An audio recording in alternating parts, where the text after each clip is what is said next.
Qu'est-ce qu'il y a d'autre comme thème? Il y en a plein, mais tout finalement n'aboutit qu'à parler d'amour, non? Dans les romans policiers, on parle d'amour. Dans les romans de science-fiction, on parle d'amour.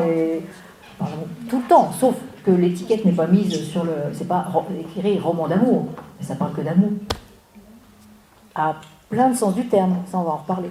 Je suis Sophie Scherer, j'écris des livres, j'habite à la campagne, pas très loin d'ici, et pour mon bonheur, je suis grand-mère depuis 3 ans et demi. Et j'adore vieillir. Je dis ça parce que c'est pas forcément très courant. Enfin, on parle des vieux comme de gêneurs là en ce moment qui coûtent trop cher, tout ça.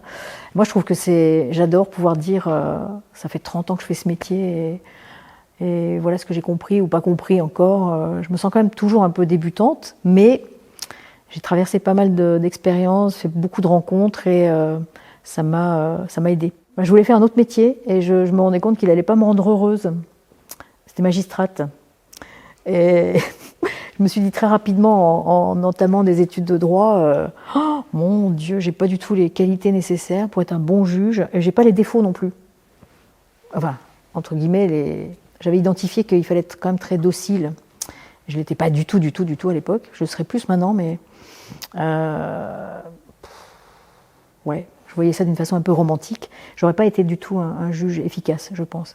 Et du coup, j'avais des amis qui sont restés des amis. Voilà, ce que la fac de droit m'a apporté, c'est des amitiés, à la vie, à la mort.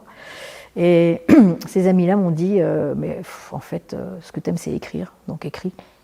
Ils m'ont poussé à écrire. Et à un moment, j'avais un boulot alimentaire qui était ça se passait dans un très petit bureau au ministère de la Justice. C'était un secrétariat de mission parlementaire. Et tout était affreux dans ce bureau.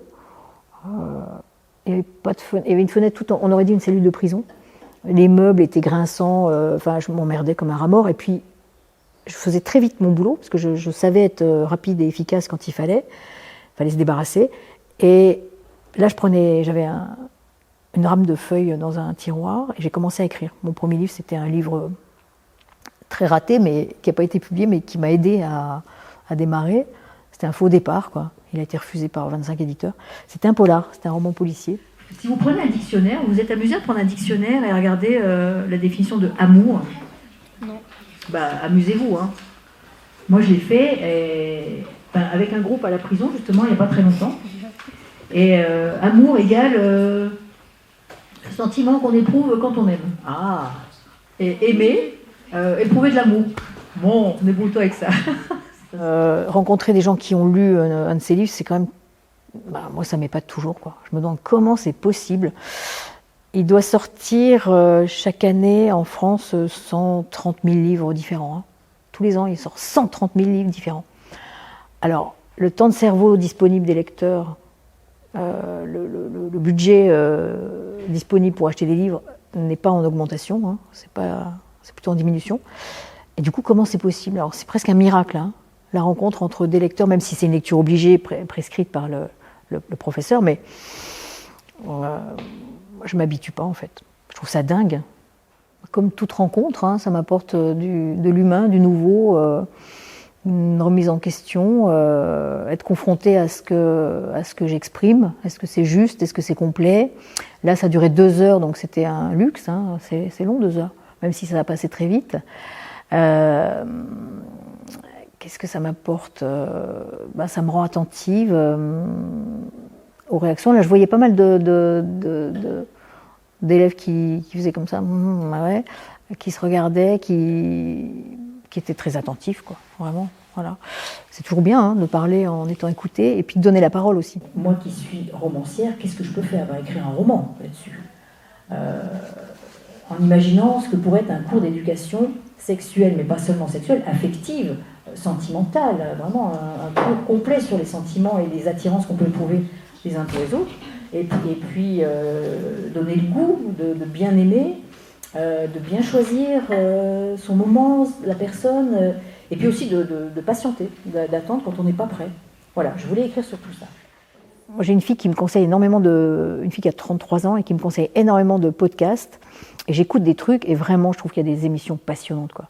Il y a des réflexions passionnantes, des gens qui cherchent, qui creusent, sur tous les sujets, absolument tous, dont la vie sexuelle et affective. Et j'ajoute toujours et affective, parce que La vie sexuelle, ok, mais je ne sais pas en parler s'il n'y a pas de sentiments qui s'y attachent. Et quels sentiments? Ben c'est multiple, très très varié et très changeant aussi d'ailleurs. Voilà. Alors, je n'ai pas le sentiment d'en avoir parlé beaucoup, là. Parce que je voyais dans les questions que c'était plutôt... certains avaient été choqués, mais en même temps tentés, quoi. En fait, ils veulent qu'on leur parle peut-être de ce qu'on a vécu et qu'eux n'ont pas encore vécu. Mais en ce qui me concerne, ça ne les regarde pas. Ce que j'ai vécu, ça ne regarde personne que moi et les gens à qui j'ai vécu. Donc je ne vais pas en parler non plus. Alors comment on fait pour parler? Si ce n'est pas en témoignant, si c'est pas en... on peut donner des leçons de morale. Ce n'est pas non plus mon truc. Donc voilà, on peut en parler en poésie, en fait, en littérature. Quand j'ai cité l'exemple de l'inspiration au café, là, que je me mets à écrire un dialogue et que le garçon répond à la fille qui lui dit « je suis enceinte », il répond « moi aussi ». C'est ma façon de parler de sexualité, en fait. Pour moi, le grand problème contemporain, c'est la méconnaissance du corps et de son fonctionnement. Et c'est valable pas seulement dans le domaine de la vie sexuelle, c'est valable dans... On ne connaît pas la digestion, par exemple, on ne connaît pas, à moins de l'avoir étudié, on ne connaît pas le système respiratoire, on ne sait pas pourquoi on tombe malade, pourquoi on attrape des allergies, on ne sait pas tout ça, quand on est juste un individu. Et c'est dommage, parce que c'est quand même la seule chose qui nous accompagne toute notre vie, c'est notre corps. Ensuite, on a Philia qui a donné plein de mots avec le suffixe phi, par exemple. Est-ce qu'on pourrait... Hein? Oui, philosophie, c'est l'amour de la sagesse. On va le noter.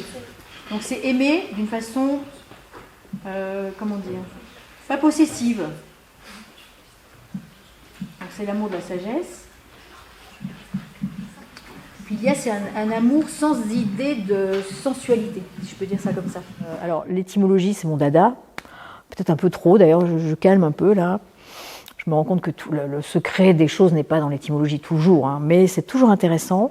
Et à une époque, quand j'étais en train d'écrire un livre qui s'appelle Renommée, que j'ai utilisé pour définir le mot amour, là, enfin pour essayer de cerner les différentes nuances du sentiment d'aimer, j'étais vue comme une caricature par mon entourage, par ma famille, par mes amis. Quand il y avait un repas à la maison, ils se moquaient de moi parce qu'ils savaient que j'en parlais beaucoup et que j'étais tout le temps en train de chercher. Par exemple, on mangeait, je sais pas quoi, du magret de canard, prenons un exemple, et il y avait toujours quelqu'un pour dire « Attends, on va demander à Sophie d'où ça vient le mot magret.